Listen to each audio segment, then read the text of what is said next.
चलिए तो अब हम लोग क्वेश्चन नंबर 6 से स्टार्ट करते हैं। ये हम लोग के पास रहा क्वेश्चन नंबर 6।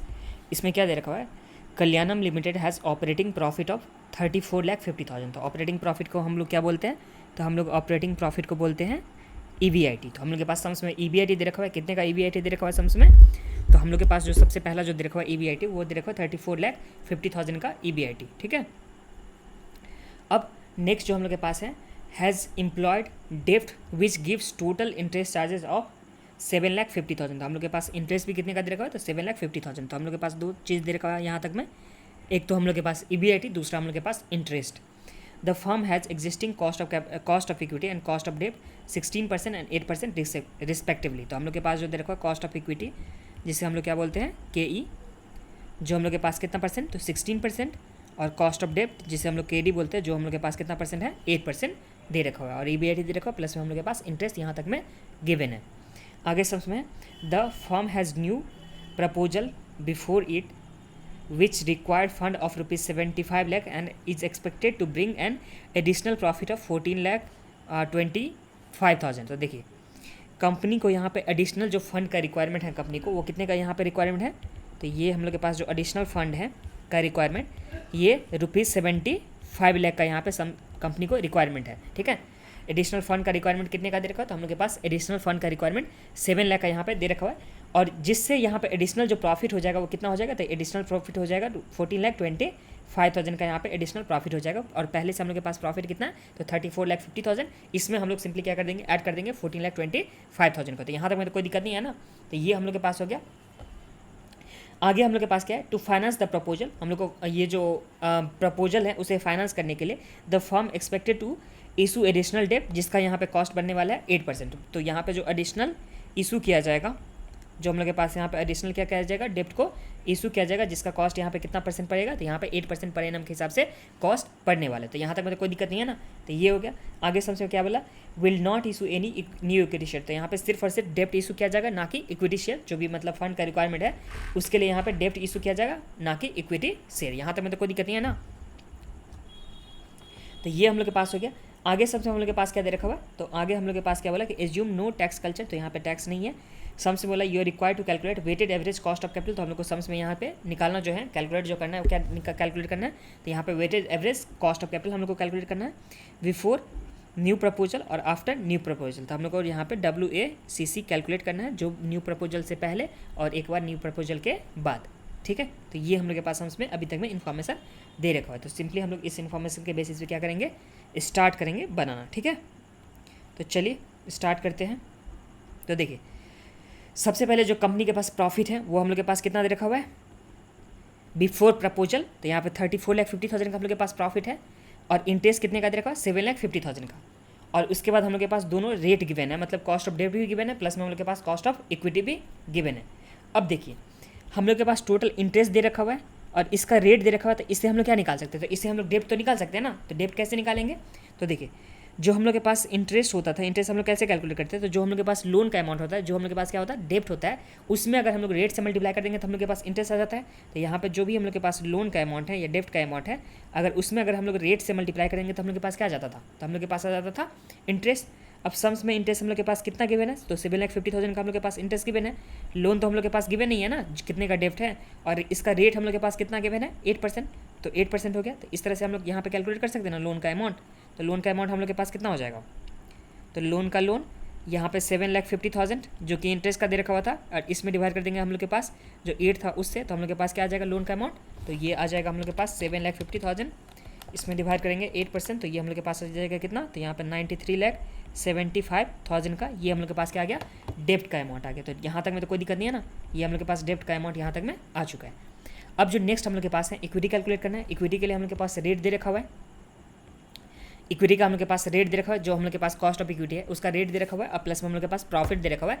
तो इस प्रॉफिट से हम लोग क्या देखें, इक्विटी वाले को जो जब भी मिलता है, यहाँ पे इक्विटी वाले को जो भी मिलता है वो क्या मिलता है, तो यहाँ पे आफेस मिलता है ना। आफेस का मतलब क्या हो गया, अर्निंग आफ्टर, जो अर्निंग आफ्टर क्या हो गया, इक्विटी शेयर्स, हाँ sorry, earning available for equity share holder. ये देखिए आप इसका फुल फॉर्म क्या हो गया, earning available for equity share holder. ये मैं कैसे भूल सकता हूँ, अभी मैं भूल गया था, चलिए देखिए, इक्विटी वाले को क्या मिलता है, ऑफिस मिलता है। ये कैसे हम लोग निकालते हैं, तो देखिए सबसे पहले जो हम लोग के पास होता था, क्या होता था, जो हम लोग के पास सबसे पहले क्या होता था, earning before interest and tax, जिसे हम लोग क्या बोलते हैं, ऑपरेटिंग प्रॉफिट भी बोलते हैं। तो ये हम लोग के पास ऑपरेटिंग प्रॉफिट हो गया, यहाँ तक में तो कोई दिक्कत नहीं है। अब इसमें से हम लोग माइनस क्या करते हैं, तो इसमें से माइनस करते थे इंटरेस्ट को, तो हम लोग के पास क्या आता था, अर्निंग बिफोर टैक्स आ जाता था। इसमें से हम लोग टैक्स को माइनस करते थे, तो हम लोग के पास क्या आता था, अर्निंग आफ्टर टैक्स आ जाता था।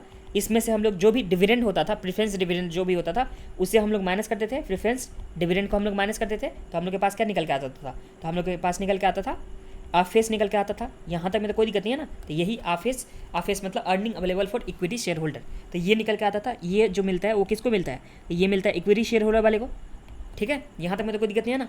जो सबसे पहले हम लोग के पास क्या हो गया, EBIT हो गया, EBIT में से इंटरेस्ट माइनस हो गया कर देंगे, तो हम लोग के पास क्या आ जाएगा, EBT आ जाएगा। EBT में से हम लोग टैक्स माइनस करेंगे, तो हम लोग के पास अर्निंग आफ्टर टैक्स आ गया। उसमें से प्रेफरेंस डिविडेंड माइनस करते हैं, तो हम लोग के पास क्या आ जाता है, ऑफिस आ जाता है। सम्स में हम लोग के पास प्रेफरेंस डिविडेंड के बारे में कुछ भी नहीं बोला, तो ये हम लोग के पास सम्स में नहीं होगा। टैक्स के बारे में भी क्या बोला कि टैक्स नहीं है सम्स में। देखिए यहाँ पे बोला था ना, there is no tax culture, तो टैक्स भी हम लोग के पास सम्स में नहीं है, तो टैक्स भी नहीं है, ये भी नहीं है। तो इसका मतलब क्या हो गया कि जो यहाँ तक में ये दोनों तो है नहीं, तो जो हम लोग के पास अर्निंग आफ्टर टैक्स हो जाएगा, सॉरी अर्निंग बिफोर टैक्स हो जाएगा, वही जो मिलने वाला है किसको मिलने वाला है, तो इक्विटी वाले को मिलने वाला है। यहाँ तक में तो कोई दिक्कत नहीं है ना।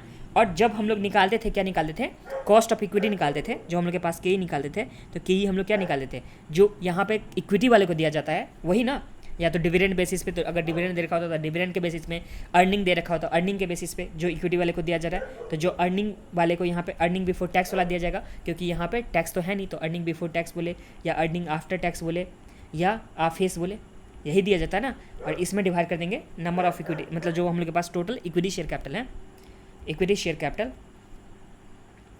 तो ये हम लोग के पास क्या निकल के आ जाता था, इसका रेट निकल के आ जाता था ना कि कितना इसको यहाँ पे मिल गया है। तो ये समझने में तो कोई दिक्कत नहीं है ना।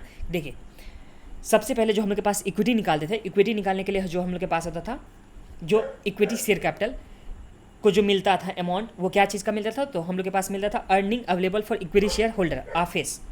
बट हम लोग के पास जो है प्रेफरेंस डिविडेंड भी नहीं है, और हम लोग के पास टैक्स भी नहीं दे रखा होता। इसका मतलब क्या है कि अर्निंग बिफोर जो टैक्स होगा वही इक्विटी वाले को मिलने वाला है। उसमें अगर डिवाइड करेंगे टोटल जो हम लोग के पास इक्विटी शेयर कैपिटल है, तो हम लोग के पास क्या निकल के आ जाएगा, रेट निकल के आ जाएगा।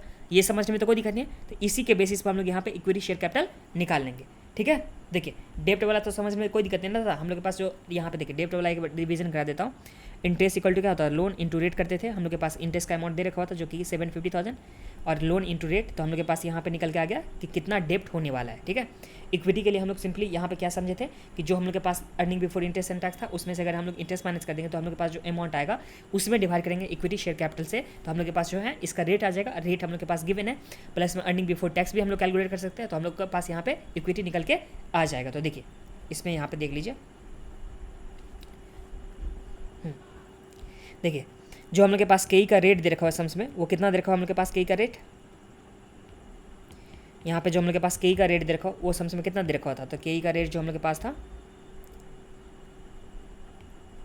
वो है यहाँ पे 16% के का रेट। तो हम लोग के पास सिंपली यहाँ पे के कितना हो गया, 16% हो गया। ये यहाँ तक मुझे कोई दिक्कत नहीं है। के हम लोग के पास कितना परसेंट हो गया, 16% हो गया। अब जो नेक्स्ट हम लोग के पास था earning before interest and tax, जिसे हम लोग बोलते हैं EBIT, जो कि हम लोग के पास सम्स में कितना गिवन है, तो EBIT हम लोग के पास है 34,50,000। तो हम लोग यहाँ पे लिख देंगे 34,50,000, जो कि हम लोग के पास क्या आ गया EBIT। यहाँ तक में तो कोई दिक्कत नहीं है। नेक्स्ट जो हम लोग के पास था इंटरेस्ट था, इंटरेस्ट हम लोग के पास कितना दे रखा होता था, इंटरेस्ट हम लोग के पास 7,50,000। तो यहाँ पे लिख देंगे 7,50,000। अगर माइनस करते तो हम लोग के पास क्या आ गया, अर्निंग बिफोर टैक्स, या इसे ही हम लोग बोल सकते हैं अर्निंग आफ्टर टैक्स, क्योंकि हम लोग के पास टैक्स तो है नहीं ना। तो 34,50,000, इसमें से अगर हम लोग 7,50,000 माइनस करें तो हम लोग के पास कितना आ गया 27 लाख। तो ये 27 लाख जो है वो इक्विटी शेयर होल्डर वाले को मिलने वाला है। ये मिलने वाला है किसको, तो यहाँ पे इक्विटी शेयर होल्डर वाले को मिलने वाला है। देखिए अब के कैसे निकालते थे, जो हम लोग के पास ऑफिस हो गया, ऑफिस बोलिए, अर्निंग बिफोर टैक्स बोलिए या अर्निंग आफ्टर टैक्स बोलिए, क्योंकि सब सेम होने वाला है, क्योंकि और तो कुछ है नहीं ना। इसमें डिवाइड करेंगे इक्विटी शेयर कैपिटल से इंटू 100 करेंगे, तो हम लोग के पास रेट निकल के आ जाता था, मतलब के का रेट। अब के सबसे हम लोग के पास कितना परसेंट दे रखा है, 16% इज इक्वल टू ऑफिस, तो हम लोग के पास निकल के आ गया है ना, जो कि 27 लाख। तो यहाँ पे 27 लाख हो जाएगा। और इक्विटी शेयर कैपिटल तो हम लोग के पास पता नहीं है, तो अब हम लोग सिंपली क्रॉस मल्टीप्लिकेशन से निकालेंगे इक्विटी शेयर कैपिटल। तो यहाँ पे 27 लाख इसमें डिवाइड कर देंगे 16% से, तो हम लोग के पास कितना निकल के आ जाएगा, तो ये निकल के आ जाएगा 27 लाख डिवाइड बाई 16%, तो ये हम लोग के पास कितना आ गया, तो ये आ गया हम लोग के पास 168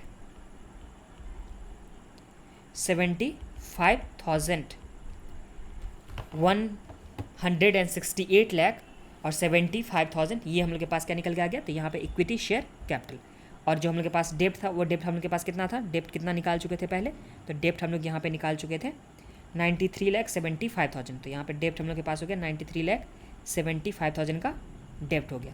तो डेप्ट भी हम लोग के पास आ गया, इक्विटी हम लोग के पास आ गया। तो अब हम लोग simply weighted average cost of capital निकाल सकते हैं ना, तो वो कैसे निकाल देते हैं, तो जो हम लोग के पास हो गया डेप्ट प्लस में इक्विटी, तो देखिए सबसे पहले हम लोग के पास जो था इक्विटी शेयर कैपिटल, जो कि अमाउंट में कितना दे रखा हुआ है, यहाँ पे 168,75,000, और जो हम लोग के पास डेप्ट दे रखा हुआ वो कितना का दे रखा था, तो यहाँ पे 93,75,000। यहाँ तो मतलब कोई दिक्कत नहीं है ना, इसका हम लोग क्या निकालते थे, दूसरा में वेट निकालते थे, तो इसको हम लोग टोटल करके सिंपली डिवाइड करते तो वेट निकल के आ जाता था ना। तो यहाँ पे 168,75,000, इसमें ऐड करेंगे 93,75,000, तो ये हम लोग के पास टोटल कितना का आ गया, 262,50,000, ये हम लोग के पास टोटल हो गया। इसे एम प्लस में रखते हैं, फिर 168,75,000 इसमें डिवाइड कर देंगे जो हम लोग के पास टोटल था उससे, तो हम लोग के पास इसका वेट कितना निकल कर आ जाएगा, तो 0.6429, ये हम लोग के पास वेट निकल के आ जाएगा। इसी तरह से डेप्ट का निकाल लेंगे, तो डेप्ट का हम लोग के पास देखिए टोटल वेट तो वैसे भी 1 होता है ना, तो 1 में से माइनस कर दीजिए, या सिंपली हम लोग कर सकते हैं 93,75,000 डिवाइड बाय 262,50,000, तो ये हम लोग के पास कितना आ गया 0.3571, तो ये हम लोग के पास आ गया वेट। वेट के बाद हम लोग के पास जो नेक्स्ट होता था क्या होता था, तो इसका जो भी कॉस्ट होता था वो हो गया, मतलब रेट हो गया। तो रेट हम लोग के पास जो था, इक्विटी वाले का रेट हम लोग के पास कितना था, तो 16% था, और डेप्ट वाले का रेट हम लोग के पास कितना था, तो 8% था। तो यहाँ पे लिख देंगे 16%, और यहाँ पे हम लोग के पास कितना था, 8% दे रखा था ना, 8%। अब सिंपली हम लोग क्या कर देंगे, दोनों को मल्टीप्लाई कर देंगे, तो हम लोग के पास क्या आ जाएगा, WACC। तो WACC हम लोग के पास कितना आ जाएगा, तो यहाँ पे 16 इंटू कर देंगे 0.6429, तो ये हम लोग के पास आ गया 10.2864, और इसमें कितना आ जाएगा, तो 0.3571 इंटू 8, तो ये हम लोग के पास आ गया 2.8568।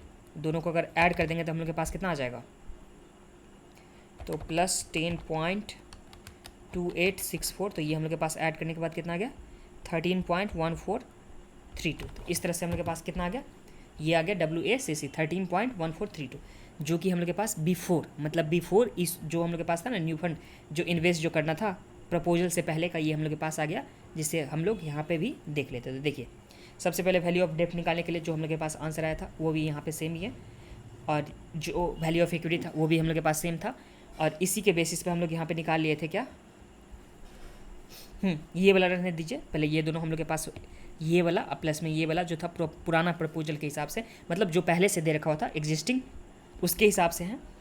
इसमें हम लोग के पास डेप्ट हो गया था और इक्विटी हो गया था, दोनों का वेट हम लोग के पास टोटल 1 हो गया था, और दोनों को करेक्ट किए तो कितना आ गया, तो यहाँ पे 13.15, तो यहाँ पे हम लोग के पास आ गया था ना 13.14, इसलिए हम लोग लिख सकते हैं ना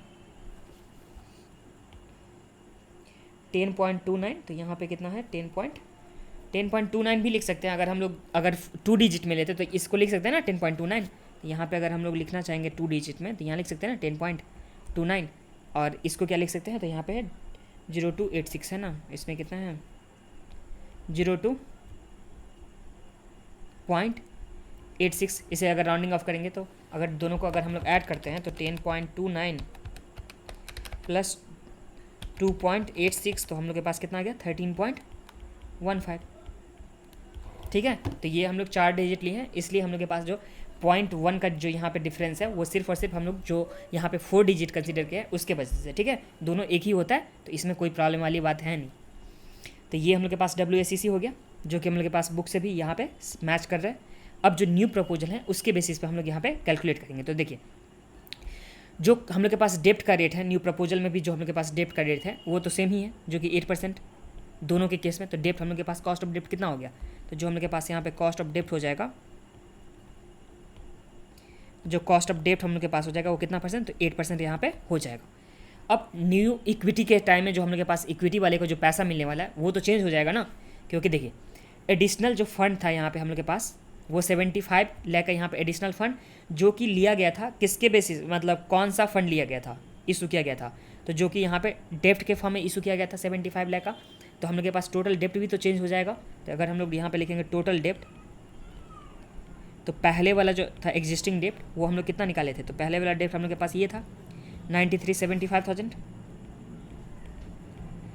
और यहाँ पे 75 लाख का डेप्ट और भी कंसिडर किया गया है। तो इस तरह से हम लोग के पास टोटल डेप्ट देखेंगे तो कितना हो जाएगा, तो 93,75,000 प्लस में 75 लाख, तो ये हम लोग के पास टोटल डेप्ट जो हो गया वो कितना हो गया, तो यहाँ पे 168,75,000 ये हम लोग के पास टोटल डेप्ट हो गया। इक्विटी में देखेंगे तो हम लोग के पास टोटल इक्विटी कितना हो जाएगा, तो इक्विटी तो कुछ भी चेंज नहीं होगा ना, क्योंकि इक्विटी तो इशू किया नहीं गया है। तो जब इक्विटी इशू नहीं किया गया तो वो तो चेंज नहीं होगा। तो टोटल जो हम लोग के पास हो जाएगा इक्विटी वो पुराना वाला ही रहने वाला है सेम। तो पुराने वाले में हम लोग के पास कितना था, तो 168,75,000, तो यहाँ पे भी हम लोग के पास आ गया 168,75,000। यहाँ तक में तो कोई दिक्कत नहीं है ना। अब जो हम लोग यहाँ पे आफेस निकालेंगे या इसे हम लोग अर्निंग बिफोर टैक्स निकालेंगे या अर्निंग आफ्टर टैक्स निकालेंगे, क्योंकि सब तो सेम ही हो जाएगा। सम्स में ना कि प्रेफरेंस डिविडेंड है ना कि टैक्स है, तो दोनों हम लोग के पास क्या हो जाएगा, सेम हो जाएगा। तो अगर ये निकाले वाले हैं तो देखिए एग्जिस्टिंग जो हम लोग के पास प्रॉफिट था वो कितना था, तो हम लोग के पास एग्जिस्टिंग प्रॉफिट है 34,50,000। तो यहाँ पे 34,50,000 का हम लोग के पास एग्जिस्टिंग प्रॉफिट था। इसमें ऐड करेंगे हम लोग जो अभी न्यू प्रॉफिट होगा। न्यू प्रॉफिट कितने का हो जाएगा, तो न्यू प्रॉफिट हम लोग के पास इंक्रीज हो जाएगा जो कि 14,25,000 का। तो यहाँ पे 14,25,000 का हम लोग के पास न्यू फंड इंक्रीज हो जाएगा। अब इसमें से इंटरेस्ट माइनस करना होगा, तो इंटरेस्ट हम लोग के पास पहले वाला पुराना वाला इंटरेस्ट कितना है, तो 7,50,000। तो हम लोग यहाँ पे लिखेंगे माइनस 7,50,000 का इंटरेस्ट, और जो न्यू इंटरेस्ट है वो भी हम लोग माइनस करेंगे। तो न्यू इंटरेस्ट हम लोग के पास कितना है, तो न्यू इंटरेस्ट निकालना होगा। देखिए 75 लाख का हम लोग के पास डेप्ट है, इशू किया गया, जिसका रेट 8% था। तो हम लोग इससे निकाल सकते हैं ना 75 लाख इंटू 8%। तो हम लोग के पास यहाँ पे क्या निकल के आ जाएगा, इंटरेस्ट निकल के आ जाएगा। तो ये हम लोग के पास टोटल कितना हो गया, तो 34,50,000 प्लस 14,25,000, ये हम लोग के पास कितना आ गया 48,75,000। ये हम लोग के पास आ गया टोटल जो इनकम था वो, उसमें से इंटरेस्ट माइनस करेंगे 7,50,000, और जो दूसरा हम लोग के पास इंटरेस्ट है तो यहाँ पे 75 लाख इंटू 8% कर दे तो हम लोग के पास दूसरा इंटरेस्ट जो है वो है 6 लाख। तो अगर हम लोग दोनों को माइनस करेंगे 48,75,000, इसमें से अगर माइनस करेंगे 7,50,000 और माइनस करेंगे कितना 6 लाख, तो ये हम लोग के पास कितना आ जाएगा, तो ये आ जाएगा 35,25,000। तो ये 35,25,000 हम लोग के पास क्या आ गया, जो आफिस बोले या ईबीटी बोले या अर्निंग आफ्टर टैक्स बोले, ये आ जाएगा। तो अगर अब हम लोग निकालने वाले हैं जो कॉस्ट ऑफ इक्विटी, वो कैसे निकालेंगे, तो जो हम लोग के पास है 35,25,000, ये हम लोग के पास आफेस आ गया। और इस आफेस में हम लोग डिवाइड करना होगा ना कि कितना इक्विटी शेयर कैपिटल है। तो इक्विटी शेयर कैपिटल तो हम लोग के पास पहले वाला सेम ही है, उसमें चेंज तो कुछ हुआ नहीं है। तो हम लोग सिंपली डिवाइड कर देंगे 168,75,000 से। तो हम लोग के पास जो आ जाएगा इसका रेट इंटू 100, तो ये कितना आ जाता है, तो यहाँ पर डिवाइड बाई 168,75,000, तो ये हम लोग के पास आ गया 20.89%, मतलब 888 करके हो रहा है। तो 20.89% हम लोग के पास क्या आ गया कॉस्ट ऑफ इक्विटी। तो कॉस्ट ऑफ इक्विटी यहाँ पे देख लीजिए कितना न्यू वाला प्रपोजल में है, तो 20.89 या 20.9, तो एक ही बात हुआ ना। अगर एक डिजिट में लेकर के जाएंगे तो हम लोग के पास कितना हो जाएगा, इसे भी अगर हम लोग 1 डिजिट में लिखना चाहेंगे तो 20.9% तो लिख ही सकते हैं ना। तो ये हम लोग के पास क्या हो गया कॉस्ट ऑफ इक्विटी। ठीक है, अब कॉस्ट ऑफ इक्विटी हो गया, तो अब हम लोग सिंपली क्या कर लेंगे, WACC निकालेंगे। तो जो हम लोग के पास डेप्ट था वो कितने का था, डेप्ट इक्विटी तो अब तो सेम ही हो गया ना। तो डेप्ट हम लोग के पास जो है वो है 168,75,000। जो इक्विटी है वो भी हम लोग के पास सेम हो गया 168,75,000। इसका टोटल करेंगे तो कितना हो जाएगा, तो यहाँ पे 168,75,000 इंटू 2, तो ये हम लोग के पास आ गया 33,337,75,000।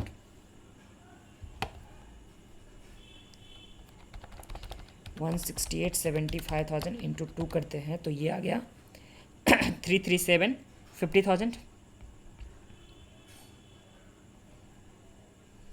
50,000 तो नहीं है, 337 और 50,000, ये हम लोग के पास टोटल आ गया।